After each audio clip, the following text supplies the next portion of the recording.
It's time now for a look at the latest in local news. In the news, the Georgia State Patrol is still investigating that fatal accident which occurred Monday afternoon around 5:45 p.m. as two pedestrians, a grandmother and granddaughter, were attempting to cross East Pine Street and were struck and killed by an oncoming vehicle. Georgia State Patrol Specialized Collision Reconstruction Team is handling the investigation into the accident. Both 58-year-old Kathy Wright and her 11-year-old granddaughter, Zakira Wright, died at the scene of the accident. 11-year-old attended Jesup Elementary here in Jesup, and on Monday afternoon, the school system sent out the following statement. It reads as follows, quote, "It is with profound sadness that we share the heartbreaking news of the loss of one of our Wayne County students. We ask that you keep the family, friends, and all those affected in your thoughts and prayers during this incredibly difficult time. To provide support, counselors will be available at the school to offer care and guidance to anyone in need. Please join us in extending compassion and strength to all who are grieving this unimaginable loss." Vehicle involved is a 2008 Chevy sedan traveling north as the two pedestrians were attempting to cross the highway. Driver's name not being released by the Georgia State Patrol at this time, but they state the driver stopped and was nothing but cooperative with law enforcement. Once again, this accident occurred Monday afternoon and remains under investigation by the Georgia State Patrol. Jesup City Commissioners met Tuesday evening for their only meeting in December, and on the agenda, an executive session discussed personnel. Following the closed-door session, it was announced that the council approved a pay schedule to compensate city employees for the extra work they did during and following the Hurricane Helene. The approval specified that the total amount would not exceed $25,000. Commissioners and mayor also announced the full-time city employees will receive a Christmas bonus this year. That bonus for all full-time employees will be $400 each. The commissioners requested a work session to talk more about the new emergency communication system, as the city and county learned during the hurricane and after the hurricane that their emergency personnel lost power and lost communication, as their current equipment is simply outdated. So they're looking for a new system but have questions, concerns about the cost. So a work session will take place before their first meeting in January, which is set for January 7th. The work session will take place at 5 p.m. We'll be back with more news after this word from our sponsor, the commercial messages, so please stay tuned. In other news, members of the Altamont Baptist Church providing once again during the holiday season the Living Nativity. Last night, a tremendous turnout for day one. If you missed it, you can catch it tonight from 6 to 8 p.m. at the JC Fairgrounds across from the mill. There's no admission for the event. It takes you back to the town of Bethlehem and the birth of Jesus, and that's taking place again tonight, 6 to 8 p.m. at the JC Fairgrounds. Also tonight at Bland Park, the annual lighting of the Christmas tree.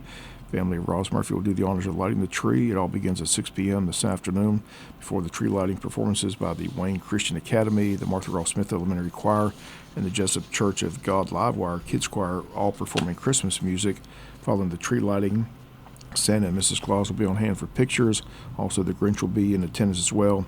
After the ceremony, free carriage rides offered downtown as well. All that taking place today at 6 p.m. Many businesses staying open, providing some great sales on Christmas items. Lighting the downtown Christmas tree in Jesup tonight at Bland Park, the time 6 p.m. Then tomorrow night, the downtown Christmas parade, over 80 entries in the parade. Bands, floats, the Shriners, and of course Santa and Mrs. Claus. The theme of this year's parade is Dreaming of a Downtown Christmas. The Grand Marshal of this year's parade is Edna Ruth Williamson. Everyone invited to come out tomorrow night to enjoy the parade.